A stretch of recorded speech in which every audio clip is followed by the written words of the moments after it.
حاملہ خاتون کی خوراک بہت اہمیت رکھتی ہے کیونکہ عورت جو کچھ کھائے وہ بچے پر اثر انداز ہوتی ہے۔ ویڈیو میں ان تمام غذاؤں کا ذکر ہے جو ایک خاتون کو دوران حمل درکار ہوتی ہیں۔ اگر ان میں سے ایک بھی روزمرہ کی غذا میں کم ہو جائے تو اس کا اثر بچے کی نشو و نما پر پڑتا ہے۔ ماں بننا ایک بہت خوبصورت احساس ہے مگر چند خواتین اس بات سے لاعلم ہوتی ہیں۔ حاملہ خواتین کی غذا میں گوشت، دودھ، انڈے، پھل، دہی، مچھلی وغیرہ شامل ہونے چاہیے۔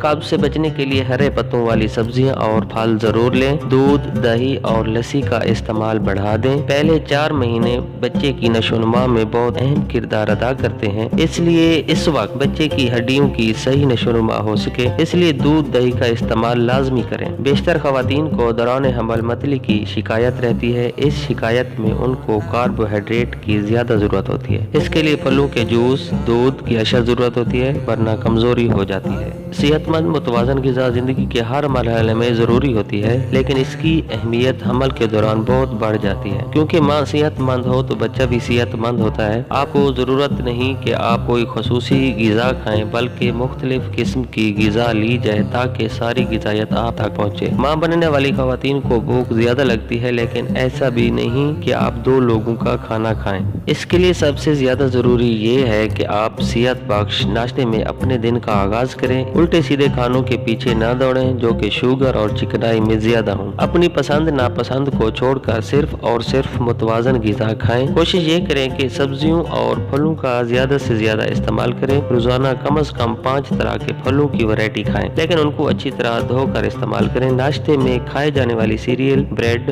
آلو، چاول، پاستا، نوڈلز، جاؤ، شکرکندی یہ ایسی غذائیں ہیں جو ہر کھانے کا حصہ ہونی چاہیے۔ کوشش یہ کریں کہ روٹی کھائیں تو بغیر چنے آٹے کی اور چکی کا آٹا استعمال کریں۔ بازاری آٹے سے پرہیز کریں۔ گوشت پکاتے ہوئے یہ کوشش کرنی چاہیے کہ کم سے کم چکنائی یا تیل اس میں شامل کریں۔ اس کے علاوہ انڈے، مرغی، برگر اور دوسرا کوئی بھی گوشت اچھی طرح پکا ہوا ہو، کچا پن نہ ہو اس میں۔ اس کے ساتھ ہفتے میں 2 دفعہ اگر مچھلی لی جائے تو وہ بھی بہت فائدہ مند ہے۔ مچھلی اگر سالمن یا سارڈین ہو تو بہت اچھا ہے۔ یہ وہ مچھلیاں ہیں جن کو کھانے سے ماں اور بچے کی بہتر نشو و نما ہوتی ہے۔ کچھ مچھلیاں ایسی بھی ہوتی ہیں جن کو دوران حمل نہیں کھانا چاہیے۔ یہ چند باتیں ماں بننے والی خواتین کے لیے یقیناً کارآمد ثابت ہوں گی۔